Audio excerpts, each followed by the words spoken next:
Então, no nosso encontro de hoje, a gente vai ter uma análise do filme Escritores da Liberdade, sob a ótica da Gestalt terapia, contato, presença e transformação. Hoje, o nosso convidado é o Diego, né, como falei para vocês, que é meu colega de certificação, que eu estou muito feliz que está aqui com a gente nessa manhã. Então, passo a palavra para você, Diego. Olá, bom dia, Débora, bom dia a todos. Eu quero começar aqui, eu fiquei muito honrado quando eu recebi o convite de participar do grupo de vocês. Eu já teve algumas ocasiões em que eu participei como ouvinte, sabe?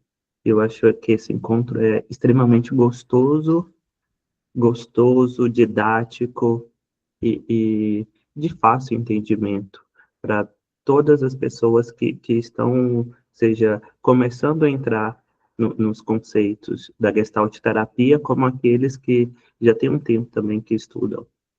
Então, eu fiquei muito feliz mesmo de participar. Agradeço muito pelo convite, tá? Eu vou me apresentar agora. Eu me chamo Diego e sou psicólogo. Ao longo da minha caminhada, a psicologia não se revelou apenas como uma profissão, mas também como uma forma de ser no mundo, seja pela escuta, seja pelo cuidado ou pela presença. Minha trajetória profissional passou por diferentes contextos. Eu já atuei e atuo como psicólogo clínico, e já atuei como hospitalar, em serviços públicos como CRAS, CAPS, e atualmente eu estou dedicado à psicologia organizacional e docência. Além disso, também atuo hoje esporadicamente de forma clínica, tá? Mas devido à gestão do tempo, eu estou aí mediando entre o organizacional e a vida de docente. Ok? Sou alguém que acredita no valor do encontro, mesmo nas dores mais difíceis. Acredito na potência da palavra, na transformação, que acontece não quando alguém é visto e acolhido, que acontece quando alguém é visto e acolhido de verdade. Sigo formando, estudando e acreditando que a educação é uma forma de transformação mesmo. Acredito que a educação é a grande forma de transformação do ser humano na sociedade. E aí, como a Débora disse, também sou colega dela de especialização pelo ITGT. Tá?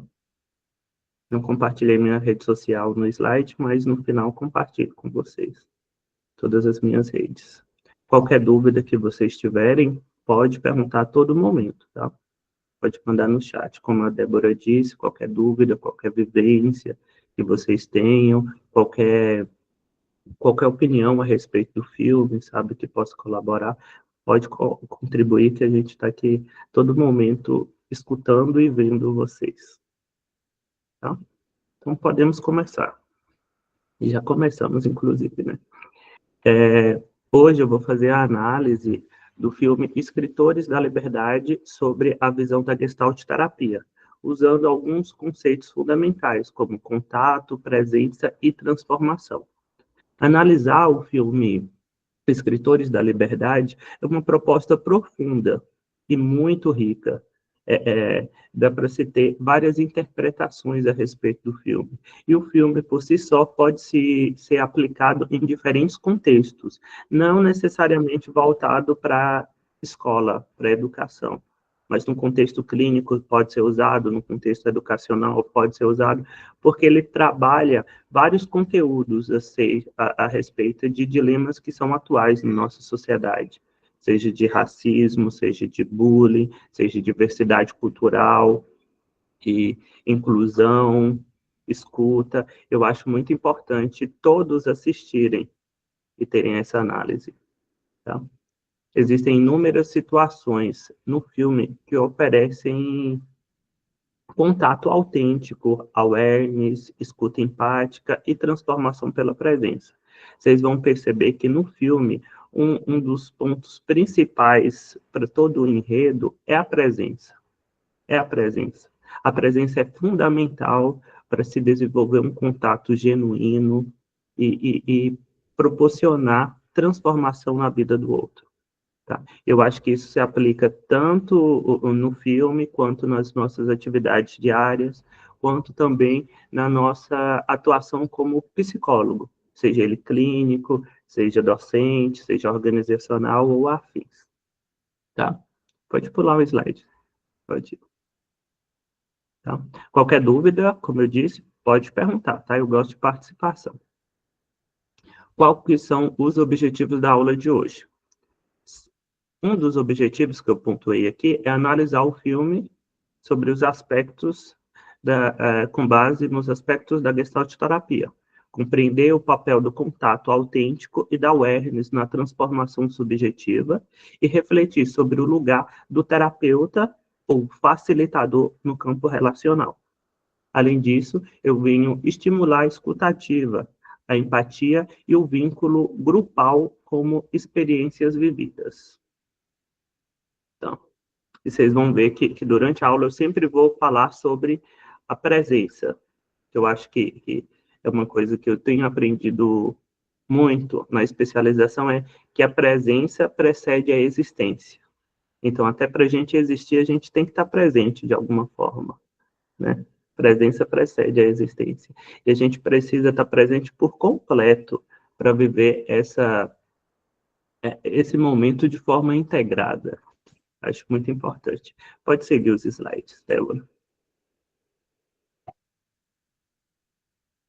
Conteúdos que vão ser trabalhados durante a nossa discussão de hoje. Contato e suas interrupções, seja projeção, reflexão e deflexão. Awareness, consciência no aqui e no agora. Consciência integradora, inclusive no aqui e agora. As funções de contato, a relação de figura e fundo, a postura do terapeuta gestáltico com presença, escuta, horizontalidade e a responsabilidade e o autossuporte. Vocês vão perceber que a aula de hoje vai ter um conteúdo teórico muito forte, mas ela não vai ser apenas no teórico. Eu tentei trazer de uma forma de fácil entendimento, e vocês vão perceber a teoria, vão conseguir linkar com a teoria, mas também vão compreender de uma forma fácil, sabe? De uma forma que, se alguém não tem um contato muito direto com a Gestalt terapia, vai conseguir assimilar todo o conteúdo. Ok? Então, aqui, eu comecei a nossa apresentação, vou começar com essas perguntas. Você já teve a sensação de de que alguém não te escutava de verdade? Alguém de vocês já teve essa sensação de que alguém não te escutava de verdade?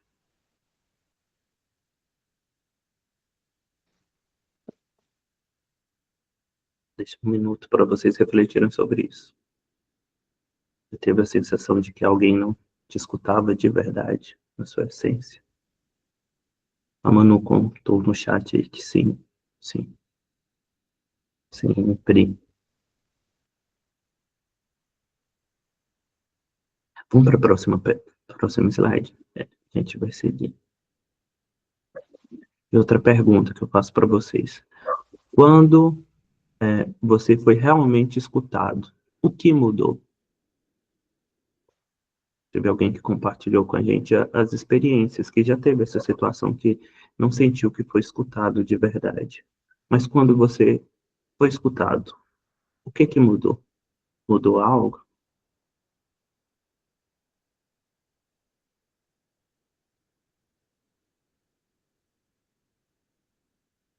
Vamos para o próximo.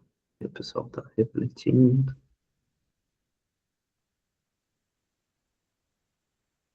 Se você pudesse escrever um pedaço da sua história, o que escolheria contar? Vai ser uma reflexão profunda. A gente pode linkar as três perguntas, né?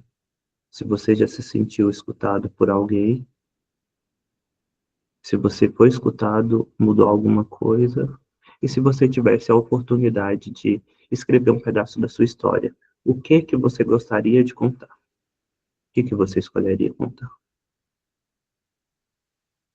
Aqui você pode pensar numa vivência atual, pode pensar também numa vivência de algum conteúdo passado. O que você gostaria de contar para uma pessoa em que percebesse que ela estava te ouvindo por completo? Aí segura essas 3 respostas e a gente vai seguir com a apresentação.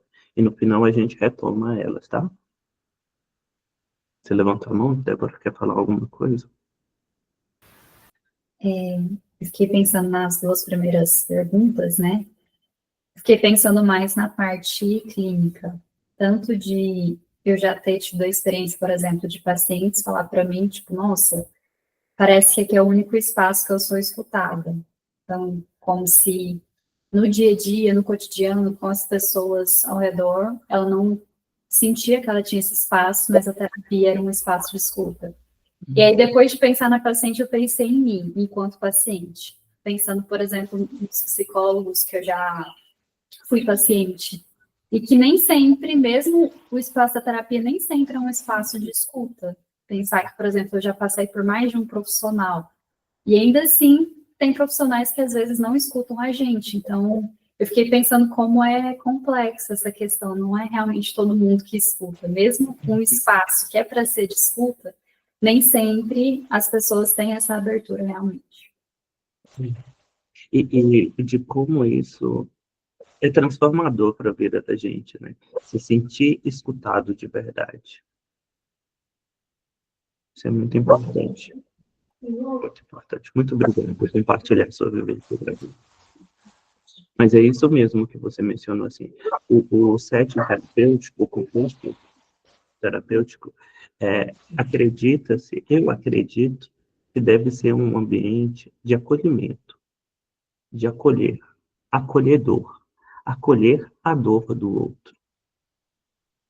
E para a gente acolher a dor do outro com qualidade, é preciso presença.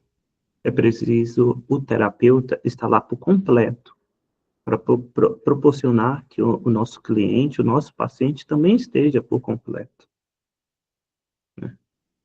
É muito importante para a relação e para awareness, a presença, no acolhimento e no cuidado. Tá? Mas depois a gente retoma a resposta dessas perguntas e a gente segue, tá? Agora eu vou falar um pouco sobre a sinopse do filme. Todos vocês assistiram o filme, acredito. Quem não assistiu, eu sugiro que assista, que ele é muito interessante. Esse filme é inspirado em uma história real. O slide está cortando, mas falando. É inspirado numa história real de uma professora que começa a lecionar em uma escola de ensino médio. É uma escola que fica numa região de periferia, sabe? Marcada por tensões raciais, vivências e desinteresses dos alunos. Essa professora assume uma turma que é considerada uma turma problemática. Já tem esse estigma quando ela chegou. Os outros professores até já falam com ela, olha, essa turma é problemática, é problema para ela. E essa turma era composta por alunos, por jovens de diversas origens étnicas. Muitos deles envolvidos em gangues, outros convivências em situações de vulnerabilidade, sabe? Era uma turma complexa, muito complexa. Diante da hostilidade e da desmotivação dos alunos, Erin, que era professora, utilizava um método um pouco não convencional para conquistar a confiança dos alunos e envolvê-los no aprendizado. No aprendizado. Um dos principais recursos é apresentar o diário de Anne Frank e outros relatos sobre o Holocausto, incentivando os alunos a escrever suas próprias vidas. Eu achei essa prática muito bonita, assim, que ela deu o diário para o aluno e sugeriu a ele escrever a história da sua vida nesse diário. Coisas que ele gostaria de contar, sabe? Eu achei muito impactante para mim. E é um recurso que muitos terapeutas hoje utilizam no consultório, sabe? O diário, a carta. Eu acho uma ferramenta muito sábia quando se é usada com sabedoria. É sábia quando se é usada com sabedoria. Essa prática dela, essa didática com diário, proporcionou uma escrita coletiva. E com essa escrita coletiva, um diário de todos os alunos, ela formou o Diário dos Escritores da Liberdade, onde os jovens compartilhavam suas dores, lutas e esperanças. Compartilhava tudo, sabe? E passou do individual para o coletivo, o grupo, porque a dor foi compartilhada. O aluno não se via muitas vezes mais sozinho. Ele percebia que a dor dele era vista, acolhida, escutada, e que muitas vezes ele não estava sozinho na dor dele. Tinham colegas que, por mais que estavam passando por situações diferentes, mas tinham vulnerabilidades que acabaram unindo. Uma coisa que eu sempre falo nas aulas e com os meninos é o quanto a nossa vulnerabilidade é forte. Porque a nossa vulnerabilidade tem o poder de nos unir. A nossa vulnerabilidade tem o poder de nos unir. Seja na atuação, aqui eu pontuo, seja na atuação da clínica, como também no dia a dia. A nossa vulnerabilidade, se a gente for perceber, é uma das maiores forças que a gente tem, sabe? Como forças sociais e individuais, que nos torna resilientes. Pode ir para o próximo slide, já. Então, um comentário aqui da Rosanita, ela falou: gostei da mudança do layout da turma, saiu do tradicional, militar e passaram a se olharem. Sim. Foi uma mudança, nada convencional essa postura dessa professora, né? Eu acho que no nosso setting terapêutico, às vezes pede da gente, ué, o que eu fiz? Eu acho que fechei no... É que eu vou tentar tirar e de novo para ver se fica inteiro. Mas enquanto isso eu vou falando, às vezes pede da gente essa postura não muito convencional, uma postura mais dialógica, de presença, de contato, onde a gente mostra a nossa existência de uma forma autêntica, para proporcionar que o outro também consiga existir, ser no mundo de forma autêntica.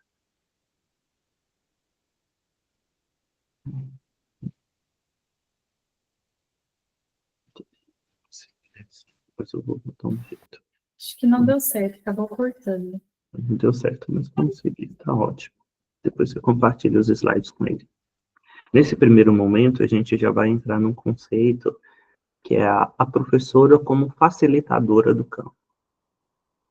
E aqui a gente pode refletir sobre o papel de facilitador do psicólogo também, no campo existencial do nosso paciente. Tá? É que fala, olha, Eric pode ser compreendida sobre uma lente gestáltica, como alguém que se coloca como um facilitador do campo. Ela não tenta mudar os alunos diretamente, mas cria um campo fértil para que eles se encontrem consigo mesmo e com os outros. Sua escuta ativa, genuína e sem julgamento, características centrais da postura fenomenológica da Gestalt terapia. A Gestalt terapia valoriza o contato autêntico e a presença real do terapeuta e o diálogo horizontal. Eric se aproxima de seus alunos como uma igual, respeitando o tempo e as resistências de cada um. Para quem assistiu o filme, assim, vai perceber que os alunos, em muitos momentos, foram ríspidos com ela. Eles eram ríspidos.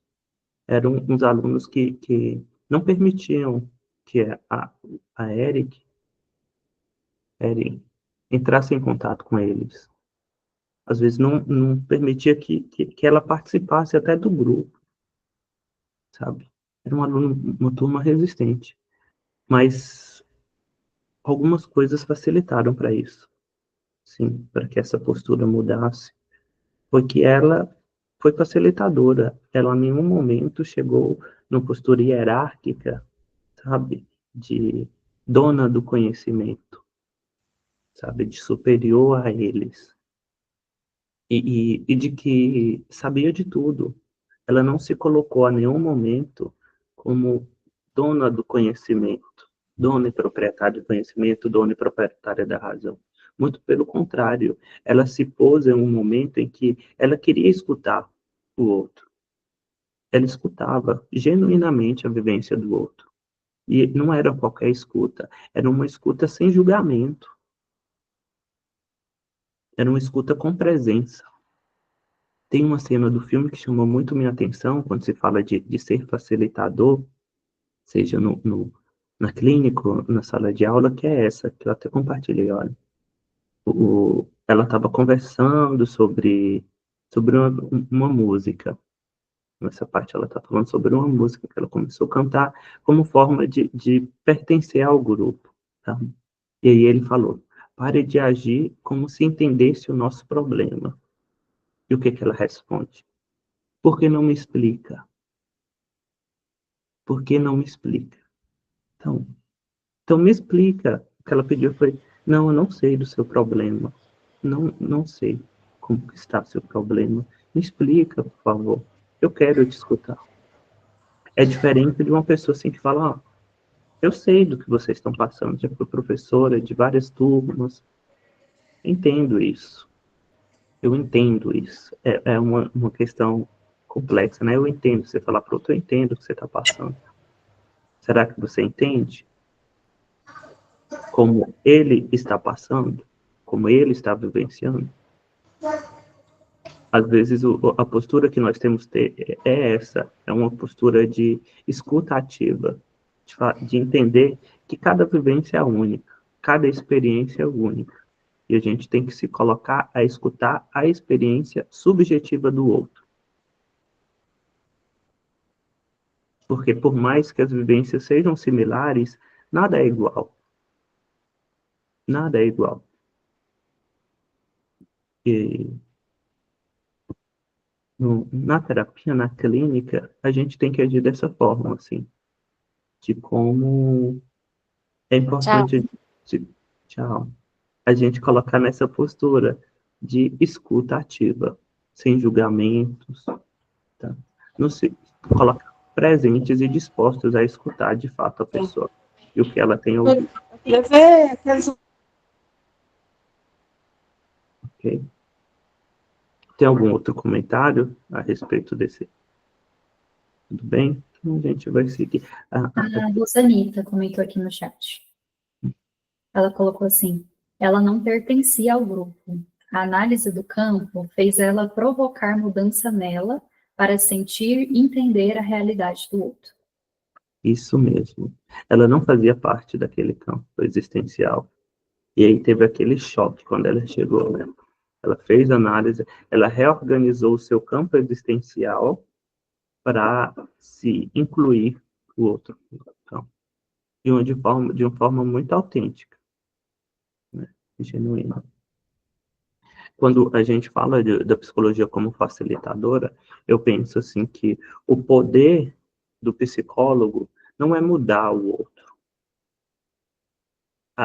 O terapeuta não é agente de mudança, eu diria o poster. Não é agente de mudança.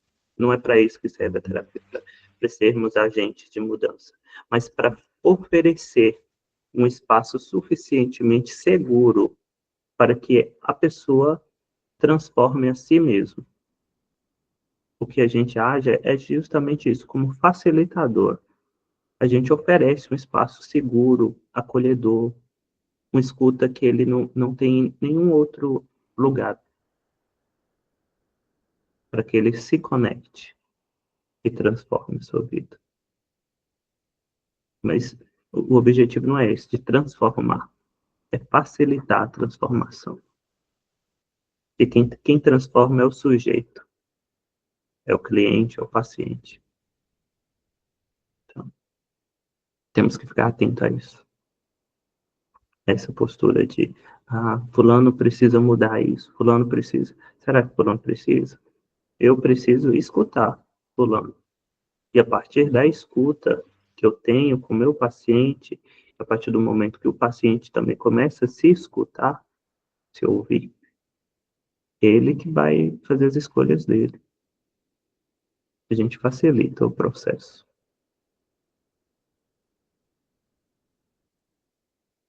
Ok. Vamos lá. E aí tem um outro tópico que aí a gente entra, que é o despertar da awareness. Awareness é uma consciência integradora, seja a nível motor, sensorial, emocional, cognitivo. Tá? É um despertar mesmo, sabe? Tem pessoas que associam a awareness ao insight, mas o awareness vai além do insight, porque o insight é a nível de pensamento, e a awareness é corporal, é integrado. Parece que é um choque que, assim, do nada, vem uma coisa em você, que você acorda, você fala, é isso, então é isso. Mas não só a pensamento, mas a cor. Aí vem o despertar da awareness, a escrita como recurso de autoconhecimento. Ao estimular os alunos a escreverem sobre seus próprios relatos, Eren oferece o processo de awareness, favorece o processo de awareness, ou seja, a tomada de consciência de que se sente, pensa e vive.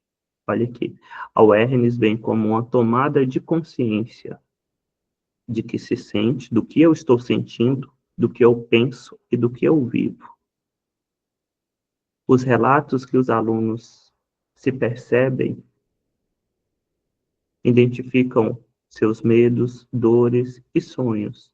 Essa consciência é fundamental para que o ciclo de contato se complete e que haja mudança.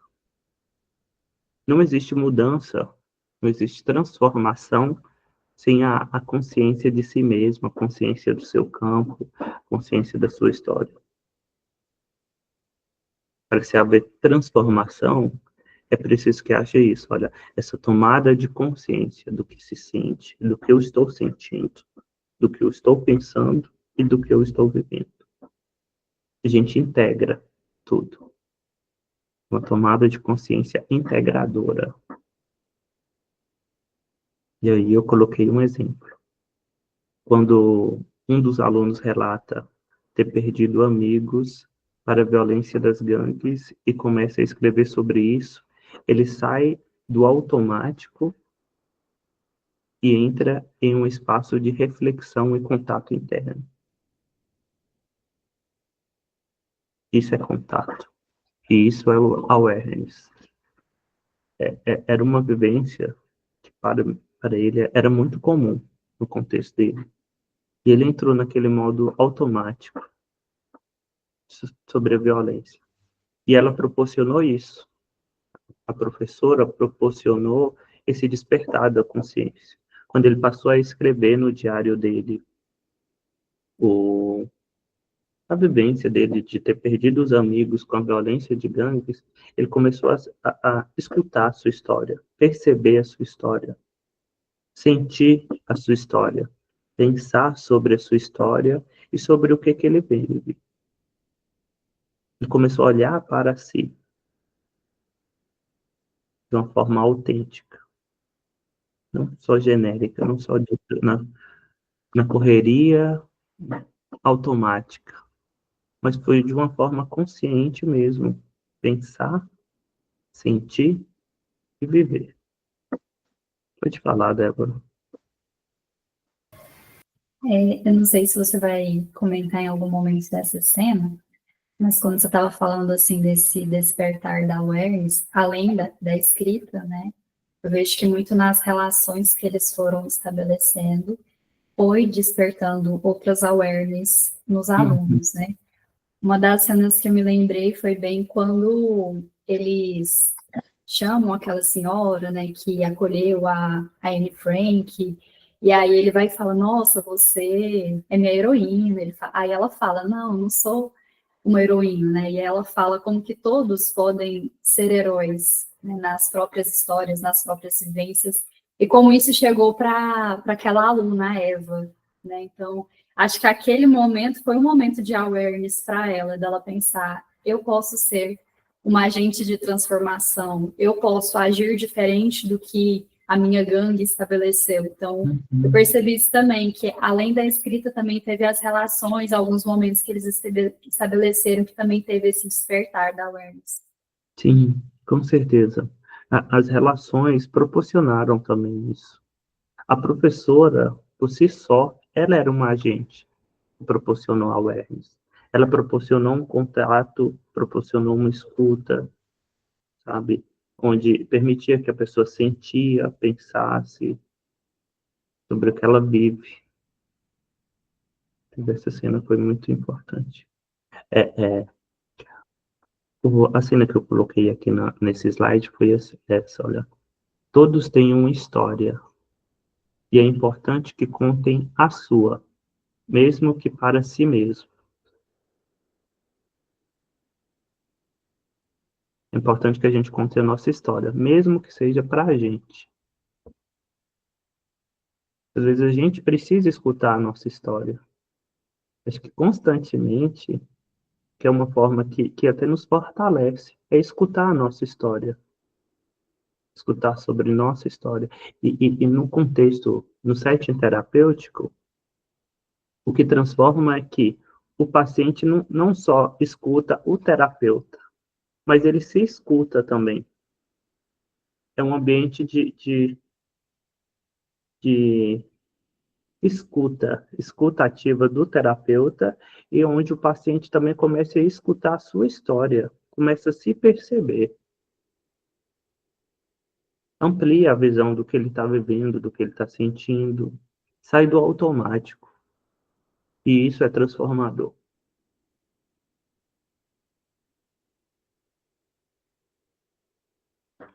Transformador, é muito importante. Vamos para o próximo.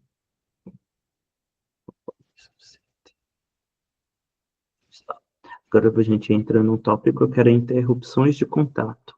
A hostilidade, o sarcasmo, desconfiança como defesas. Foram mecanismos de sobrevivência que esses alunos criaram, né? Formas de existir no mundo, de ser no mundo, para lidar com aquele contexto de violência. Muitas vezes eles precisavam ser hostis, sarcásticos, desconfiados, para existir ali naquele contexto, naquele campo.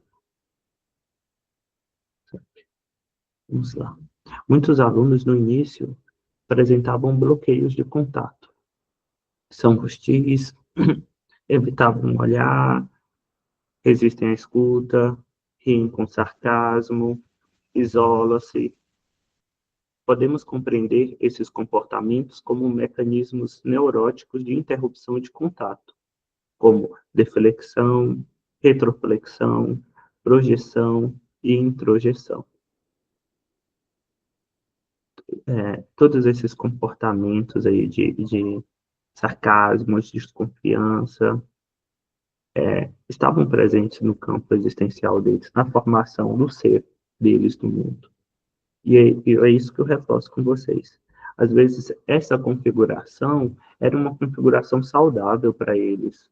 Saudável, eu falo saudável no ponto de uma forma de sobrevivência, uma casca que eles criaram para sobreviver naquele campo existencial de muita violência. Às vezes, naquele campo, ele não podia confiar em muita gente mesmo. Era um campo de criminalidade, se a gente for pensar. Será que se pode confiar? Será que se pode ter uma postura mais vulnerável nesse campo? O que acontece com você se você tem uma postura diferente? E aí, eles acabaram reproduzindo esses padrões de comportamentos que eles tinham dentro da sala de aula também, e com a professora. ao ponto de, muitas vezes, não perceber o cuidado que elas tinham com ele. Eles não conseguiam ver no momento em que ela tinha uma postura diferente. Na verdade, eles não acreditavam que ela tinha, de fato, uma postura diferente. Essas resistências foram reduzidas com o tempo, vamos pensar assim, foram reduzidas através da presença dela, do cuidado dela, da escuta dela. Isso facilitou a transformação, a mudança desses comportamentos. Coloquei um exemplo aqui, ó. Alguns alunos rejeitavam a professora no início, projetando nela a imagem de uma autoridade opressora. Com o tempo, esse contato se torna mais genuíno e os mecanismos de defesa cedem espaço para a redação real. Eles projetavam nela uma figura de autoridade, de N figuras de autoridade. E o que as figuras de autoridade faziam com esses jovens? Eles cuidavam dele?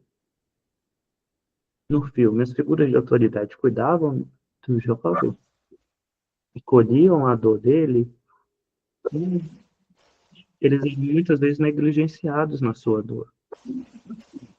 E no início foi estranho para eles ter essa pessoa no campo.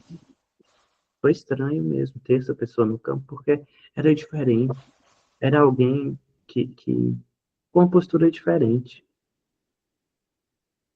que eles não eram familiarizados. E aí foi criando essa defesa. Mas eu não coloco essa defesa como uma forma de agressão contra ela, propriamente dita. Porque não era sobre ela, era sobre a figura de autoridade. Era um mecanismo que eles criaram contra todo o sistema, todo o campo deles, de sobrevivência. Mas com a delicadeza dela, com o cuidado dela, eles foram cedendo com o tempo, assim, sabe? Esses mecanismos de defesa foram cedendo a espaço de uma relação real, autêntica, genuína, onde se via um cuidado, mas não um cuidado unilateral, foi isso que eu percebi também. Era um cuidado de ambas as partes. Eles passaram a aprender a cuidar também, a cuidar dela, a cuidar um dos outros, a cuidar de si. Acho que uma das grandes questões que eu aprendo nesse filme é sobre a importância da presença e de como a presença e o cuidado pode transformar a vida. O cuidado consigo, o cuidado com o outro é importante. Ok? Então vamos seguir os objetivos. Eu queria só fazer um comentário, não sei também se você vai trazer isso ou não, mas eu acho que um peso, né, para esses alunos, além da figura de autoridade dela, é o fato dela ser branca e eles terem essa questão de, nas experiências que eles viveram, nas relações com as pessoas brancas, era realmente essa questão muito negativa, né? A Eva traz a vivência dela de perdas que ela teve de amigos, de familiares, por pessoas brancas que tiveram essas posturas, né, na relação dela. Então, acho que esse é um outro ponto que pega também para eles terem esses bloqueios e que, com o tempo, eles vão ressignificando isso, né? De que não é toda pessoa branca que eles vão sofrer racismo, entre outras questões. Então, acho que essa é uma outra parte também que é importante no filme, que eles vão ressignificando a parte da relação que eles desenvolvem. Sim, sim, essa vivência da Eva é primordial para a gente entender esse ponto, assim, desse bloqueio de contato que ela tinha. Ela projetava na professora uma vivência que ela tinha anteriormente.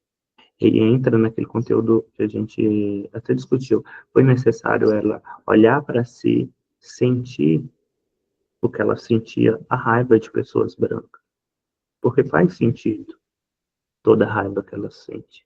Foi ela pensar, sentir, olhar para a vivência dela, para depois ela conseguir olhar para a vivência da professora como alguém diferente.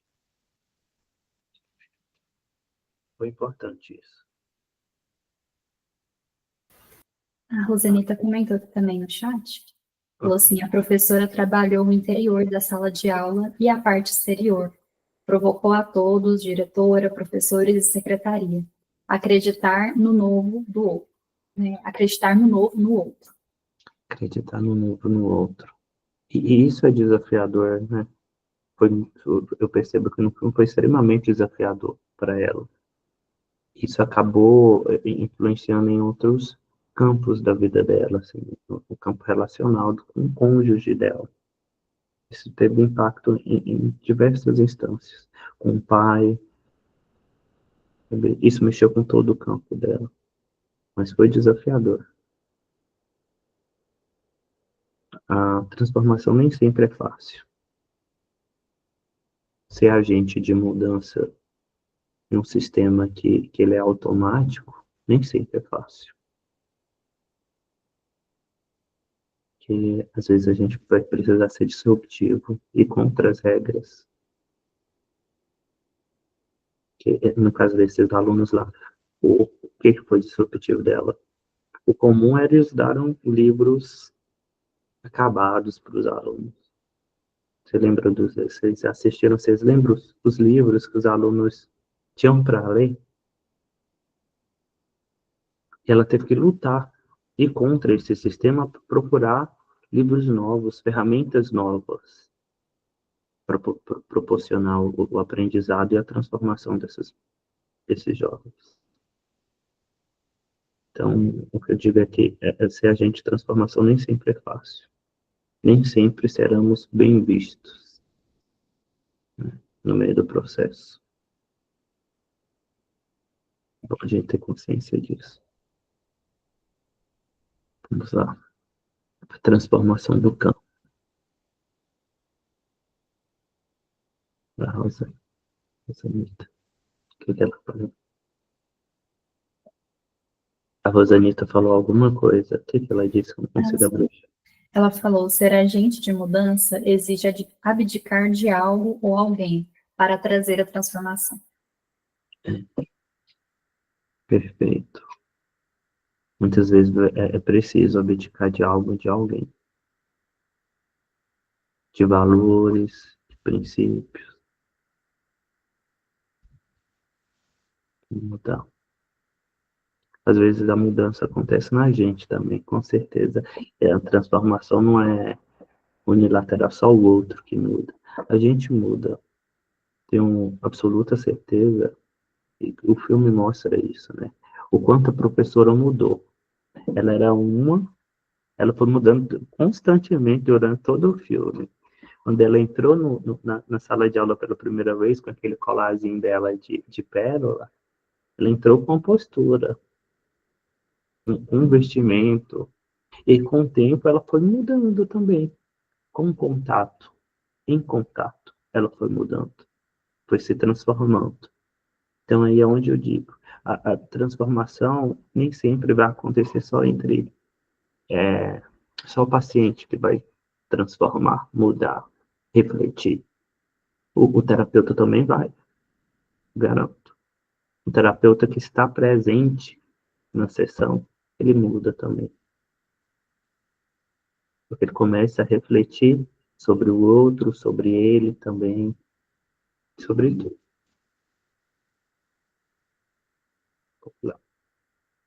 Transformação do campo. A sala de aula se torna um espaço terapêutico onde é possível existir com autenticidade. Essa palavra bonita, autenticidade. A Gestalt terapia entende que o indivíduo não existe isoladamente, mas sempre em um campo, ou seja, um conjunto de relações, influências e contextos. O sofrimento dos alunos está ligado ao campo social, à violência, ao racismo, à exclusão. Eren não patologiza os alunos, mas os compreende em seu contexto existencial. O processo de cura começa quando este campo se transforma, quando o ambiente da sala de aula se torna seguro, acolhedor e legítimo para a expressão emocional. Aqui a gente começou a comentar sobre como que era o campo existencial desses alunos. Era um campo marcado por violência, por desigualdade social, violência, racismo, exclusão. Era um campo de xenofobia também, que tinha questão de xenofobia. Tinham várias questões sociais envolvendo esse campo existencial e a vida desses alunos. E a momento nenhum, a professora entrou com aquela postura de que patologiza os alunos, com aquele estigma com aquela palavrinha que ela recebeu lá no começo da vivência educacional dela, sabe? Um dos outros professores chamam eles de problemático. Em momento nenhum ela usou essa terminologia com eles, problemáticos. Ela rotulou os alunos. O que ela fez foi proporcionar um campo de transformação, deixar a sala de aula um ambiente seguro, acolhedor, legítimo, para as pessoas expressarem suas emoções, suas vivências. Essa dinâmica, tem essa foto aí, tem a dinâmica da fita. Eu achei a dinâmica da fita uma dinâmica, assim, maravilhosa e que mexeu muito comigo, assim, sabe? Deles se verem também, sabe? De verem a vivência do outro, do grupo. Mas até chegar nesse ponto de vulnerabilidade, que eles tinham estrutura para expor suas vulnerabilidades, foi um processo. Até chegar aqui, eles já se sentiam minimamente acolhidos por ela. Eles sentiam que era seguro compartilhar a sua dor. Mas aí, nesse filme, nessa cena, eu vi assim que eles conseguiram olhar para si e conseguiram olhar para o outro também. De ver que eles não estavam vivendo tudo aquilo sozinhos. Tinham pessoas que viviam fatos que eram similares ao que ele estava vivendo. Tinham vulnerabilidades similares. Achei essa dinâmica maravilhosa. É uma das melhores partes do filme para mim, gente. De verdade. Que fala sobre conexão. Para mim, isso daí fala sobre conexão. Conectar consigo mesmo e conectar com o outro. A gente parava, olhava para o outro, assim, olhava para você, vinha a emoção a todo momento. Era uma cena que vem a emoção neles. A gente percebe que eles não eram acostumados a falar sobre isso. E às vezes ficavam até apáticos. Quando falava, era com apatia, não era com emoção. Vinha aquela frieza, algo normal para eles. Mas a partir do momento que foi seguro falar sobre as emoções, sobre vulnerabilidades, eles começaram a sentir tristeza, eles começaram a chorar por causa da dor que eles sentiam. E isso é extremamente transformador. É como se eles começaram a olhar para você mesmo, se conectar e começar a integrar a dor que eles viviam. E aí tem a conexão, a integração e a ressignificação, que é a transformação. Próximo passo. Importante esses três. É isso. Vamos para o próximo. Pode comentar, Débora. Eu achei legal, assim, como a gente tem essa base principal ali, que é a sala de aula, né? Mas como foi transformando outros campos também. Então, tem uma cena que me chamou muita atenção, que é quando eles estão fazendo eventos beneficentes, fazem um show, e aí eles começam a se cruzar fora da sala de aula. É muito interessante isso, porque antes, tipo assim, as gangues nem se esbarravam, eles nem se falavam, no máximo um olhar torto, assim, de longe, mas não existia essa conexão. Então, eles começam a se aproximar. Então, Eu vejo que até as outras pessoas da gangue começam ali a se olhar, então acaba sendo uma possibilidade de transformação também em outros contextos. Achei isso muito legal. Uhum. Eles se aproximaram pela dor, pela vulnerabilidade. A vulnerabilidade fez eles se aproximarem. Isso é muito bonito, gente. E é como você disse. E aí o campo existencial, o ambiente seguro deles, começou a se expandir. Porque aí ele começou a fazer redes seguras. Ele começou a se sentir seguro com a presença do outro. Lá no começo era um ambiente de violência. Ele, para ter uma segurança mínima, às vezes ele precisava ser ríspido, às vezes ele precisava ser hostil. E aí, nesse momento, ele percebeu, não, o outro me passa segurança. Posso confiar no outro, porque eu vejo que ele também tem a vulnerabilidade dele. Essa expansão, assim, da rede foi perfeita a sua pontuação. Isso mesmo. Na terapia também é assim, né? Se a gente for pensar. Na terapia é assim. Começa na relação, na salinha, na nossa salinha, mas aquilo que é trabalhado na salinha, ela reverbera sobre os outros espaços do paciente. Ele vai lá para a vida conjugal, ele vai para a escola, para a faculdade, para o trabalho, ele reverbera. A mudança não é só com a gente, a mudança é uma mudança integrada, toda a existência. Vamos lá. E aí a gente entra num ponto que é a responsabilidade e o autossuporte. A Débora até começou a comentar sobre essa cena no início, que também é uma cena muito bonita. Com o avanço da história, os alunos começam a desenvolver autossuporte, que é a capacidade de se apoiar em si mesmos, fazer escolhas conscientes e assumir responsabilidades por suas vidas. Isso ocorre porque a professora promove a ampliação da awareness e convida os jovens a se responsabilizarem por suas próprias narrativas, sem vitimização.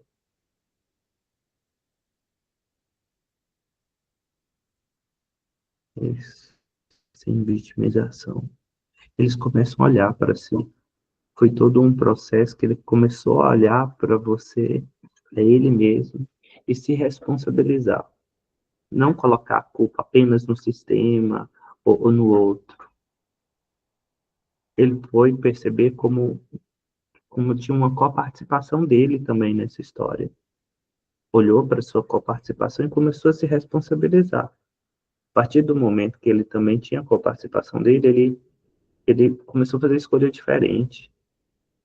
Ele começou a querer ser diferente. Tem a cena do menino que vendia drogas nessa.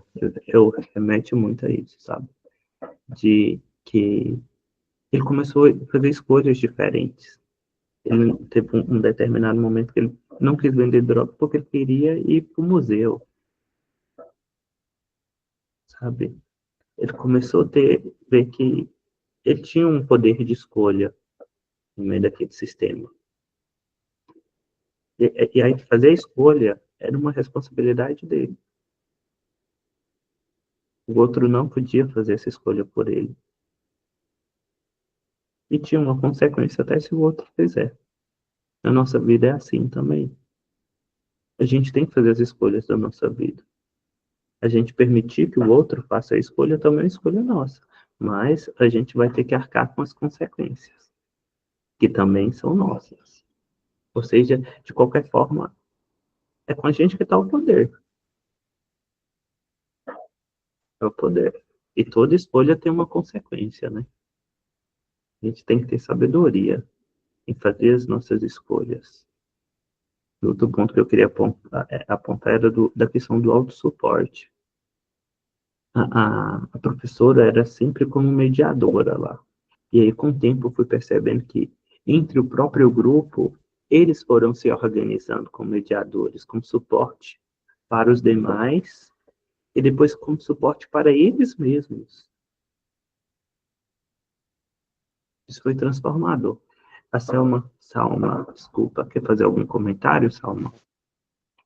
Até nessa cena que você deixou em destaque, né, desse personagem aí, ele era afastado da mãe, né, e ele escolheu voltar para casa, pedir perdão, fazer reconciliação, né, tanto que a mudança aconteceu através disso, deles vendo as suas responsabilidades, o suporte, a escuta ativa, né, então ele teve essa capacidade de voltar, né, e é baseado Uhum, realmente em histórias reais, a gente vê muitas vezes pessoas que não conseguem se reconciliar, né?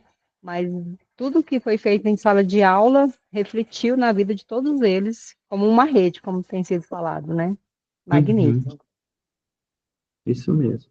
Ele culpabilizava a mãe para a relação deles não dar certo. E ele começou a olhar para ele mesmo e foi perceber que ele tinha uma parcela de culpa também. Tanto é que começou a pedir perdão nessa alma. Ele pediu perdão para a mãe. Foi muito bonito. Você quer continuar comentando alguma coisa? Levantou a mão de novo. Ah, mas e no contexto terapêutico também vai ser assim, gente. Tem gente que vai aparecer no nosso contexto, assim, colocando culpa de tudo, de todo mundo. É menos que é dele. Dele não. Mas é de tudo, de todo mundo. É do pai, é da mãe, é da esposa, é dos filhos, é de tudo. E ele é o alecrim dourado. Só acontece. Mas a gente começando a ser facilitador na história dele, começando a permitir que a pessoa olhe para si, para o que ele está sentindo, para o que ele está vivendo, ele vai começar a despertar para isso, sabe? Para esse senso de responsabilidade. De falar, olha, então eu poderia ter feito diferente. Ela agiu dessa forma porque eu agi de tal forma. E assumir a responsabilidade também. Tirar a responsabilidade só do outro e ver que a gente tem responsabilidade sobre a nossa vida. Mas foi muito bonito ele pedir perdão para mim. Assim, esplêndida. Tem isso. Aí aqui, neste momento, nós acabamos com conteúdo teórico. Né? Tem alguma pessoa que quer fazer algum outro comentário a respeito do filme? Alguma cena que chamou a atenção, que marcou? Então, Bom dia, estou participando pela primeira vez da live. Desejo um bom dia a todos. Esse filme, eu fiz um trabalho sobre ele quando eu cursava psicologia. Hoje eu estou formada, e só que o trabalho que fizemos foi sobre uma análise do grupo ali. Um que era um bode expiatório, outro que tinha mais um papel de liderança, enfim. E eu achei muito bom poder ver mais sobre esse filme, poder ver sobre uma visão assim, de outra abordagem, né? Eu acabei chegando um pouquinho no final, então eu não acompanhei desde o início, mas eu queria elogiar vocês, porque eu achei muito. Assim, achei que acrescentou bastante, sabe? Essas informações. E acho que o filme em si ele é muito bom para trazer assim a parte da reflexão, de mais entendimento até de questões sociais, né? Porque eles vivem num ambiente muito hostil e como que isso influenciou também não só influenciou, mas também a vivência deles também era muito difícil. E aí a professora, quando ela se colocou, ela usou essa empatia que ela tinha para se colocar no lugar dos alunos, também dirigir aquilo para que eles pudessem não só se identificar também, porque ela utilizou de métodos, né, que eles pudessem se identificar, assim como ela começou falando, qual de vocês gosta de rap, de tal cantor? Aí ela começa a entrar em assuntos mais profundos, né, de como que eles perderam alguns amigos, quem perdeu tal quantidade de amigos, né, aí eles vão continuando naquela linha e depois vão se afastando, e eles veem que eles têm uma dor em comum. E como que trazer, né, isso que, de alguma forma, ela trouxe essa parte que você consegue enxergar, que as pessoas ali poderão ver, poxa, eu tenho algo em comum com esse grupo. né? Até tem a cena que é um menininho que ele é um loirinho. Eu acho que ele é o único aluno que é branco na sala. Eu não sei se pode me corrigir se eu estiver enganada, porque faz muito tempo que eu não vejo Uhum. esse filme. Mas eu lembro do que ele se trata. E de alguma forma, se eu não me engano, ele foi um dos bodes expiatórios da sala. E de alguma forma ele não era diretamente excluído, mas tinha uma certa, vou dizer assim, deslocação dele. E ele, ao longo do tempo, ele também foi se incluindo, embora a vivência dele também era muito diferente. E, então, enfim, eu queria elogiar vocês porque eu achei uma análise muito boa. Eu usei esse exemplo porque foi o que eu consegui lembrar agora, de cabeça. E, enfim, parabenizar vocês por essa análise tão bem feita e concretizada que vocês fizeram. Obrigado. Muito obrigado também pela sua participação, sabe? Foi ótimo o seu comentário, acho que foi muito a ver. E cada vez que a gente assiste o filme, né, Nath, acaba que a gente começa a ter um olhar diferente sobre o filme. Nunca é igual. Se eu for assistir esse filme amanhã, por exemplo, eu já vou ter um novo olhar. Nunca é igual. E que bom que você gostou da nossa apresentação de hoje, conseguiu tirar proveito com algo. Acaba que o nosso objetivo, acredito, é justamente esse, né, Débora? Ser facilitador de transformação, facilitadores de conhecimento, de reflexão. Eu fico feliz em saber que a gente tem conseguido cumprir com esses objetivos. Então, mas alguém fez algum comentário, Débora, no grupo? Que no grupo eu não consegui acompanhar. Não, só a Nath falando que ficou muito feliz, que foi muito bom. Então, vamos finalizar com essa dinâmica vivencial, tá? A proposta é a gente falar sobre meu pedaço da história. Vocês lembram daquelas 3 perguntas que eu fiz no começo da apresentação?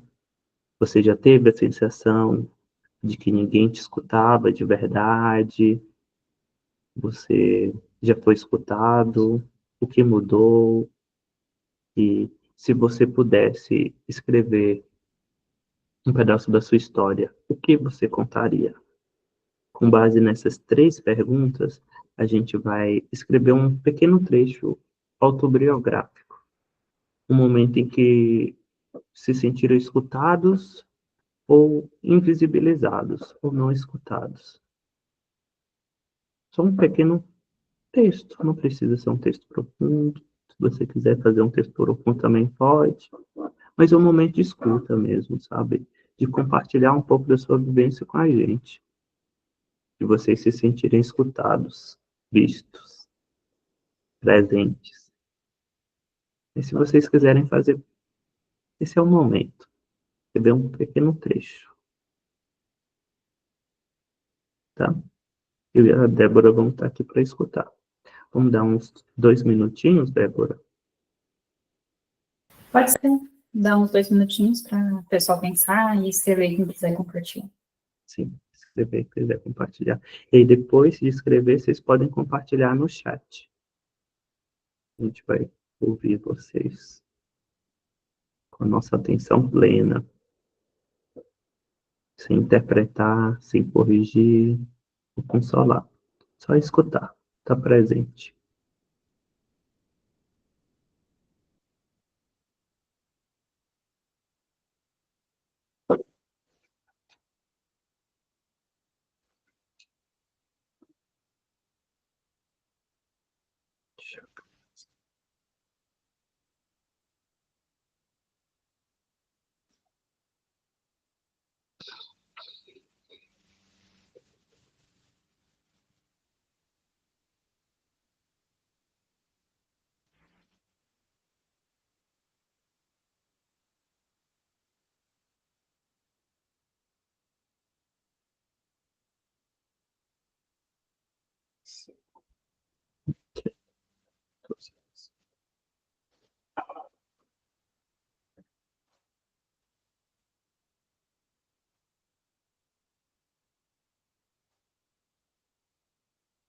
Será que elas entenderam as instruções?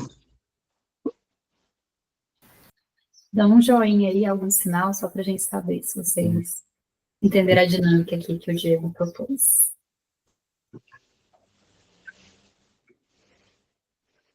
Olha, a Nath está escrevendo a dela, né, Nath? Nath Cris.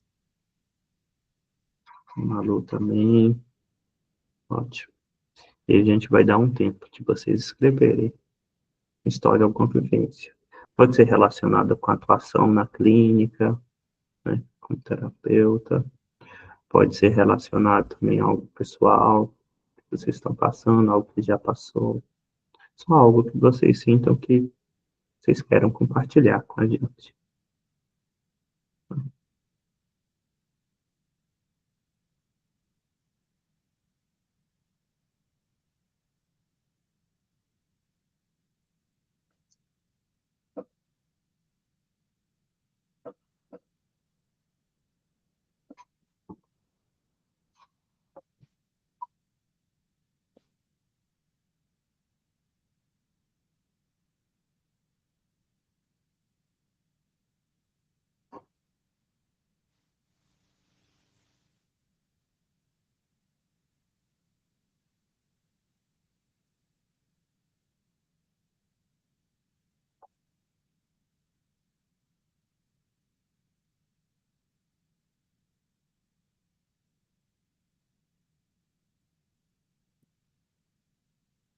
Pode compartilhar falando também.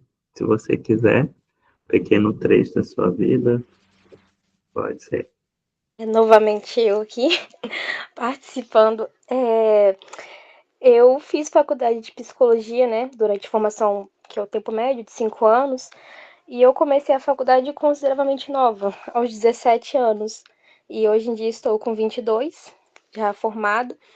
E foi na faculdade que eu tive, acho que o primeiro contato, assim, de expressão, sem ter tanto aquele medo de julgamento, porque acaba que é uma troca de experiências, uma troca de ideias que você percebe que o outro teve uma experiência completamente diferente da sua, teve outra visão, ou e ainda assim você pode se colocar não exatamente se colocar no lugar da pessoa, mas ainda assim ter essa compreensão de, poxa, fulano viveu a vida de tal jeito, teve a experiência de tal jeito, mas ainda assim, eu acho que buscar compreender o lado do outro é o que mais, enfim, a própria faculdade ela traz isso, né? A gente ter essa compreensão, ter compartilhar, e eu acho que na faculdade foi o momento que eu tive mais essa situação de poder trocar as ideias, poder desenvolver mais, porque eu era uma pessoa extremamente tímida.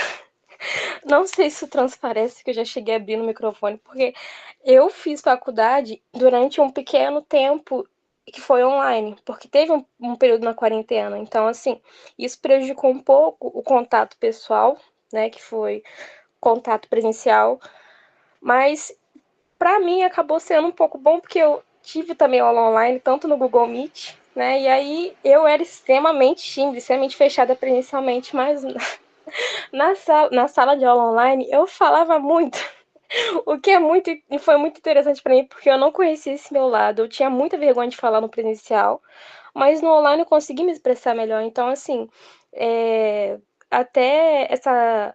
Mas, assim, não foi só a minha experiência de entrar no aplicativo e falar, porque também teve um incentivo dos próprios professores. Olha, vocês podem falar, vocês podem estar compartilhando a ideia de vocês.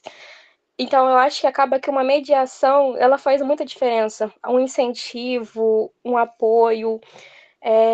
Eu acredito que foi, resumidamente, a minha experiência de poder compartilhar se deu muito na própria faculdade de psicologia, porque foi o momento que eu mais me senti assim, ouvida, acolhida, embora eu admito que eu falava muita bobeira também, fui muito corrigida, tanto que no último ano, meus professores, eu falo com orgulho que até tiveram, nossa, você teve uma melhora, a gente consegue perceber, e eu fico feliz por isso, porque a gente cursa psicologia justamente para melhorar, né, a forma a partir da empatia, a partir de ver outras pessoas, ver o mundo. E, enfim, é isso. Não vou me estender demais. E sou grata por estar compartilhando esse momento com vocês e pela oportunidade. Muito obrigado por compartilhar, Nath. Muito obrigado. Mais alguém quer compartilhar?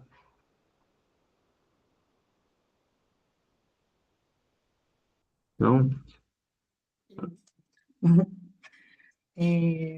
Bom dia. Só, assim, você fez a pergunta, né, se você já foi escutado, se não foi escutado, né? Eu vejo isso aqui muito no social. Vou trazer uma coisa bem assim, mais vivencial do lugar onde eu moro, né?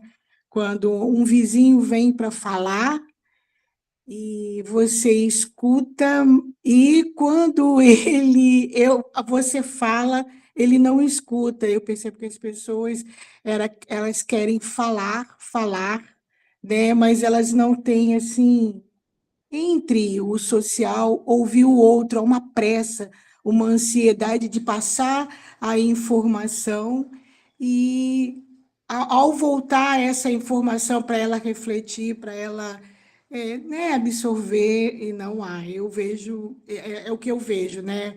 E quando há escuta mesmo do par, né, dos dois ali, como é rico, como é gratificante, porque você tem um retorno, você tem um olhar do outro diferente, né? Então, assim, no momento que eu não sou escutada, eu percebo muito que a pessoa está com um problema ainda maior do que o meu, né? Ou de eu querer fazer uma troca saudável, e quando há uma escuta dos pares ou do coletivo, que um para ouvir o outro traz um exemplo, uma fala, né? E nisso há assim, um ganho para todos, né?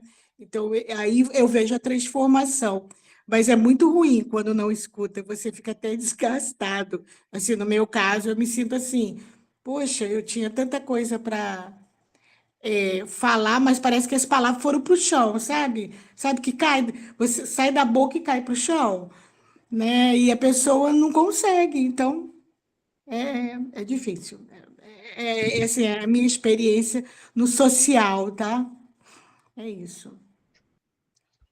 Faz muito sentido o que você disse. Muito obrigado por compartilhar, primeiramente, Rosanita. E faz muito sentido isso que você disse mesmo, sabe? Às vezes a gente não consegue manter um diálogo com a pessoa, né? A pessoa não está presente para escutar a gente. São vários bloqueios, desconexões. Vou falar de desconexões aqui. Muito obrigado por compartilhar. Mas alguém quer falar algo?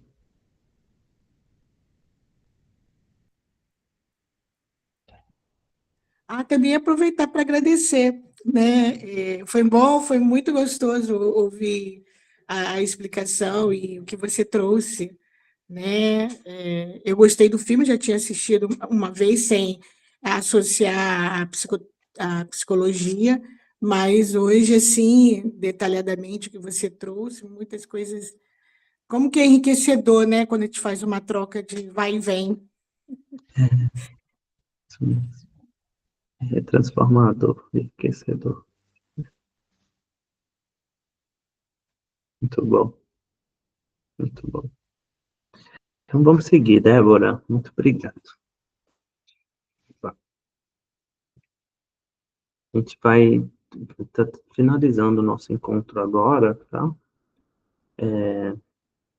Eu quero agradecer a participação de todos. Essa foi uma experiência muito boa que eu tive, assim, transformadora. Foi uma conexão que eu percebi que consegui me conectar um pouco com a história de vocês. E eu estou saindo mudado daqui. Não estou saindo o mesmo Diego que entrou aqui às 9 horas. Agora é um novo Diego. De fato, uma experiência de transformação. Que foi uma delícia poder compartilhar um pouco do que eu sei com vocês. E de aprender muito com vocês, tá? Aí eu finalizo assim, ó. A experiência transformadora vivida pelos personagens é um processo de contato profundo com a própria história e com a do outro. Eren, como terapeuta do campo, oferece presença, escuta, afeto e desafio, sem jamais invadir ou impor.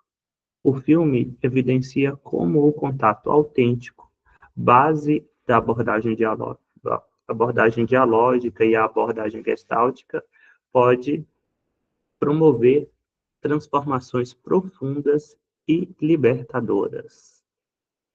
O contato pode transformar bastante a relação. É como a Rosanita colocou. Quando não tem o contato, quando não tem a conexão, parece que fica estagnado ali. Você não consegue aprofundar. Você tem a presença, você tem o contato, a conexão, parece que você integra. E essa integração transforma, muda. E foi transformador poder participar com vocês desse encontro. Muito obrigado. E o próximo slide são as referências. Ai, perdão, eu tirei. O próximo slide são as referências. Vou colocar aqui. A gente está sem tempo, as referências.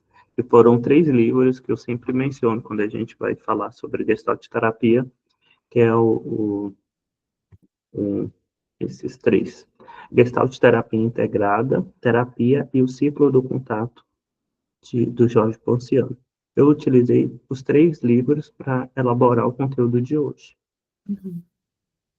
Para quem é iniciante em Gestalt terapia, eu sugiro começar a ler pelo Gestalt terapia integrada, que é uma leitura de fácil entendimento, didática, é perfeito. Muito bom mesmo. Mas aí, com o tempo, você lê o do Jorge e depois vai pro do Pierce, tá? É isso aí. Muito obrigado, novamente. Obrigada, Diego. Achei maravilhoso a forma como você trouxe esse filme. É sempre bom ver, assim, como a gente transforma mesmo, quando a gente compartilha, quando a gente vê outros olhares. Então, eu estou vendo esse filme de uma forma totalmente diferente e eu achei muito bom que você foi trazendo muito para essa parte clínica mesmo, que é um filme de sala de aula, mas a gente conseguiu olhar para tantos conceitos dentro da Gestalt que eu achei maravilhoso, né? E na hora que você perguntou, né, estava todo mundo falando, mas é que eu queria só fechar, que para mim eu acho que o espaço do Cine Gestalt é um espaço de muita escuta. Eu acho que é um espaço muito acolhedor. Eu acho que o Ricardo ele entrou um pouquinho e saiu, mas ele no último encontro que a gente teve, a gente falou de conceitos sobre eu, tu e eu isso, e ele compartilhou lá no grupo sobre algumas dores que ele tem por ele ser professor, por ele trabalhar na sala de aula, e ele sentir que, por exemplo, ali é um espaço onde ele não é muito visto, não é muito valorizado. Eu achei tão legal que o grupo foi se mobilizando nesse sentido, foi ele trazendo realmente palavras acolhedoras, escutando a dor dele e reconhecendo isso. Então, eu achei isso tão legal. Então, não só ali no espaço do WhatsApp, mas aqui também. Então, eu acho muito, muito bom esse espaço que a gente tem. Até a Nath colocou aqui algumas palavras acolhedoras para a gente no chat. Então, obrigada, Cine Gestalt, por ser esse espaço de acolhimento. Então, muito obrigada, pessoal. Antes da gente encerrar, só quero compartilhar com vocês o nosso próximo encontro. Só vou finalizar aqui a transmissão rapidinho. Uhum. Mas enquanto isso, Diego, você quer falar mais alguma coisa para finalizar? Não, tá tudo certo. Tudo certo.